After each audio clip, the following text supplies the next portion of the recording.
So Grant Nisbett going to join me to talk some rugby. We've been hearing from Brett McKay from the other side, trying to paint a poor guy, trying to paint a positive outcome and a positive look about this plight of the Australian teams in the Super Rugby competition at the moment. 2nd, 6th, 7th, 9th and 10th. It's not a particularly rosy picture, but the Highlanders, the only New Zealand team really struggling to make a place in the quarterfinals. I think they're at the moment have got to win at least a couple of their matches, I would have thought, and they've got a tough match coming up tonight with the Chiefs in Dunedin. Anyway, Grant Nisbett to join me to talk about a few things. But Nisbett, I don't know whether you heard it, but we had this very interesting interview with the organiser of the Rotorua Marathon on at 2 o'clock today.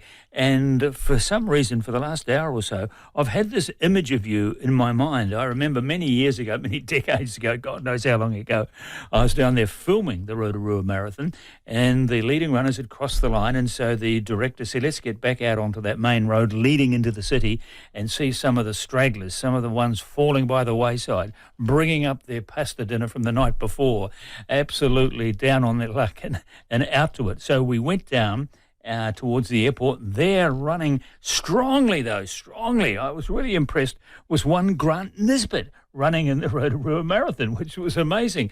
And I don't remember where you finished or what your time was, but I have a feeling it wasn't the only marathon that you ran. It wasn't the only Rotorua Marathon that you ran, right?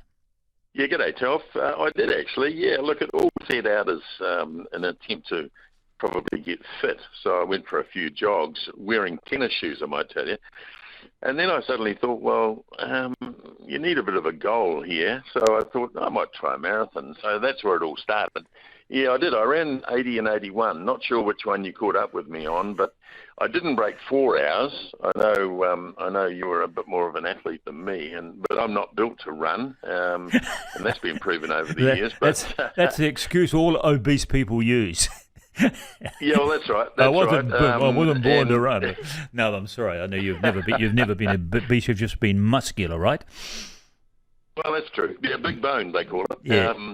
And it's a great occasion. It really is. It's a tough marathon because it does contain a few hills and quite a serious incline past the airport there, but really, really enjoyable. And I did enjoy meeting a few people who did call themselves athletes.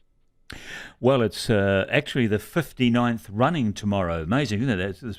They're already planning for the 60th anniversary of the Rotorua Marathon, but it's fantastic. And they've got all these other activities. They've got 4 other events, including, can you believe this, the authorities of the Rotorua airport, which I imagine is a pretty busy airport. I mean, it's a tourist town, so there's planes coming and going all day.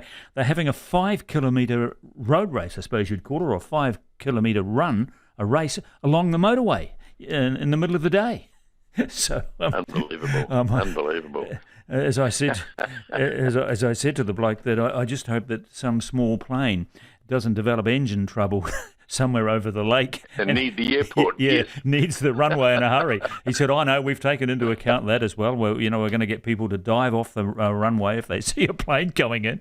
But anyway, so it's a big weekend in Rotorua for the marathon. But anyway, let's talk a bit of rugby. Will Jordan is back this week. Where do you think he should play? On fullback or wing? He's playing fullback, isn't he, tomorrow or this weekend for the Crusaders? I think that's his natural position, fullback. And, look, it's great to see him back because it's been an on again, off again. I was in Christchurch doing a game about a month ago, and he was warming up before the game, and I thought he can't be too far away. But, he's had these terrible symptoms of headaches and what have you, so he simply hasn't been able to play. But it is great to see him back. I'm of the opinion, Telf, that he, in any New Zealand All Black test match, he should be starting. Now, whether you start him at fullback or on the wing, I don't really care very much because he is a genuine match winner. He's got incredible ability. And I'm tending to think fullback, but then, of course, the argument then becomes when you're talking All Blacks, where do you put some of the other fullback contenders? I don't know, but I just think it's great to see him back. And for me, he has to be in the starting 15, particularly when the World Cup comes round.